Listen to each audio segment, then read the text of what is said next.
Hi everyone, this is Jess Findlay. I'm a professional nature photographer from Vancouver, British Columbia, Canada. And right now in Vancouver, it's early spring.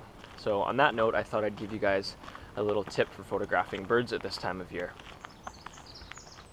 One piece of advice I give photographers and birders is learning to use their ears. Now, why is this so important? Well, when you're out looking for birds, typically they're not going to be on a super low open branch right at eye level.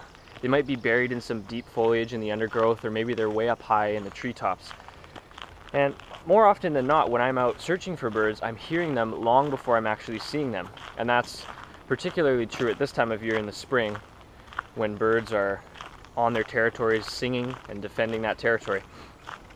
So being able to hear those birds and identify which species that song belongs to puts you at a huge advantage and allows you to locate birds a lot more easily and a lot quicker. So today I'm out photographing in a beautiful patch of forest not far from my house. And having only been out here for maybe 10-15 minutes, I've already identified about 15 or 20 different species of birds by their songs. Now, getting acquainted with all these different songs can be a pretty difficult but also a very rewarding process. A couple pointers to get you going in the right direction are: take notice of where you're hearing the song. Are you hearing it way up high in the trees? Or are you hearing it way down low in the undergrowth? That should give you a great hint as to what you're listening to.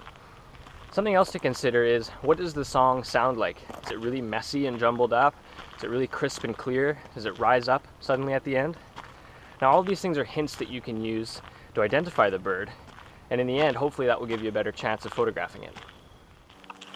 If ever you head out into the field and you're hoping to photograph a certain species of bird, it's very important that you listen to some recordings of that bird's songs in order to really get acquainted with them.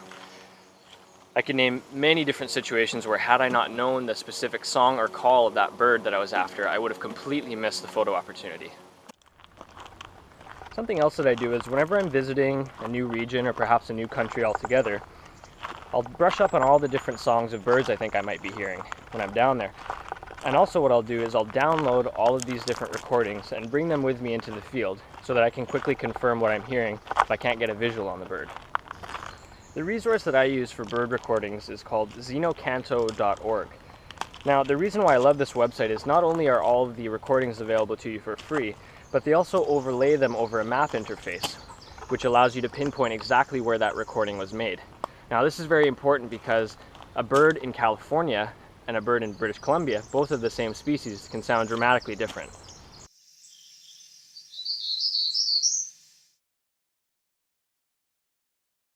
Another option you might want to think about is downloading an app for your mobile device such as iBird Pro.